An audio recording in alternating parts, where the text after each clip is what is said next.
mine. What do you feel beside?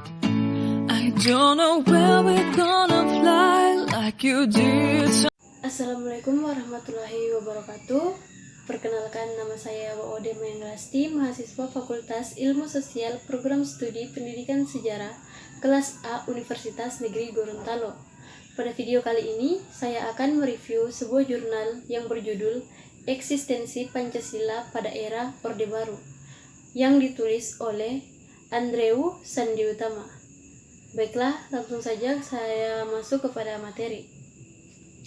Lahirnya Pancasila diawali dengan dikeluarkannya Surat Perintah 11 Maret tahun 1996 atau yang disingkat dengan Super Semar. Pada masa ini, demokrasi terpimpin ditinggalkan dan masyarakat mulai mengenal demokrasi konstitusional. Orde Baru merupakan sebutan untuk masa pemerintahan Presiden Soeharto menggantikan Orde Lama yang merujuk kepada pemerintahan Presiden Soekarno. Pada masa Orde Baru, pemerintah berkehendak ingin melaksanakan Pancasila dan Undang-Undang Dasar 1945 secara murni dan konsekuen sebagai kritik terhadap Orde Lama yang menyimpang terhadap Pancasila dengan melalui program P4 atau Pedoman Penghayatan dan Pengamalan Pancasila.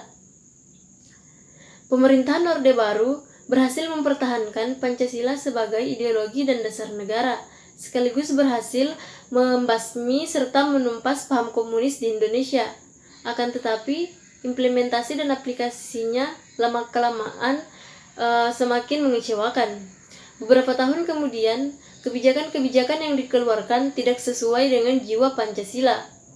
Pancasila justru digunakan sebagai indoktrinisasi. Presiden Soeharto menggunakan Pancasila sebagai alat untuk melanggengkan kekuasaannya. Ada beberapa metode yang digunakan dalam indoktrinisasi Pancasila, yaitu pertama, melalui ajaran P4 yang dilakukan di sekolah-sekolah melalui pembekalan. Kedua, Presiden Soeharto memperbolehkan rakyat untuk membentuk organisasi-organisasi dengan syarat harus berasaskan Pancasila.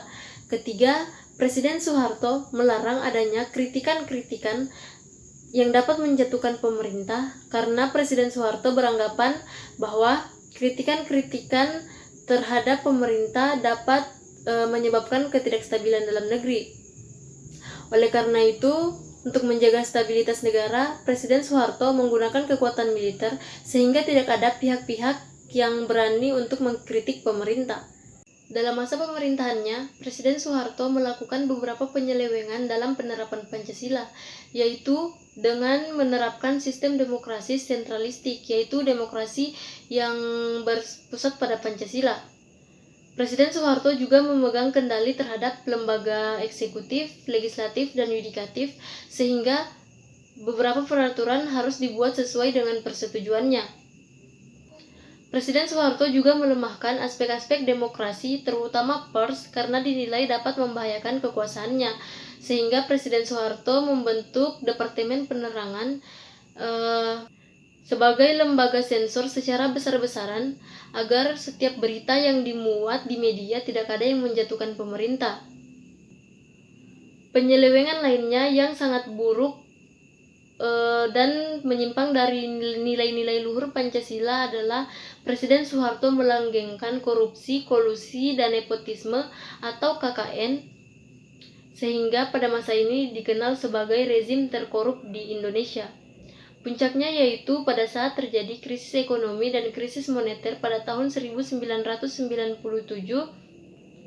yang menyebabkan perekonomian di Indonesia anjlok dan memicu munculnya